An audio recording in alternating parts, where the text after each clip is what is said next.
პირველი რეალური საგოლე ეპიზოდი პირველივე წუთებზე მეორე წუთზე კონკრეტულად დილას შეეძლო გატანა ქარმა იზრუნა ამ ეპიზოდში ბურთის ტრაექტორიის ცვლილებისთვის და გაუჭირდათ მერე დილას მოთამაშეებს კონკრეტულად დილას რიგებიდან მე-14 ნომერს დომენიკ ამპოსას 18 წლის განელ მოთამაშეს ამ ეპიზოდის გოლად ქცევა ისე კი შეტევა იყო ფაქტობრივად უზადო მარჯვნივ შეიძლება პასი გაკეთება და გაკეთდა ეს გადაცემა შეყილაძე შევიდა საჯარიმოში და არტყა გარედან ხვდება ბურთი კარის ბადეს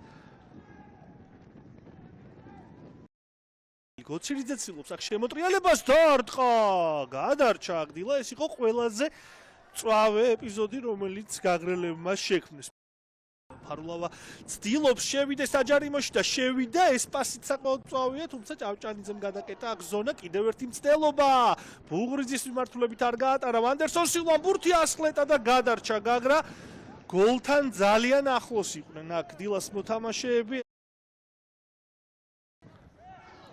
ამპოსა უახლოვდება საჯარიმოს ჩააწოდა და ჭავჭანიძემ ითამაშა კარგად თორემ იქ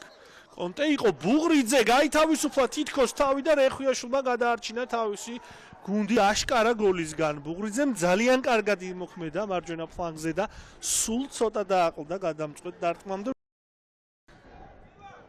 ფარულავა ჩააწვდის კარგი გადაცემა გადარჩა გაგრა აქ გაშვებულ გოლს უმწვავესი ეპიზოდი რომელიც სტუმრებმა შექმნეს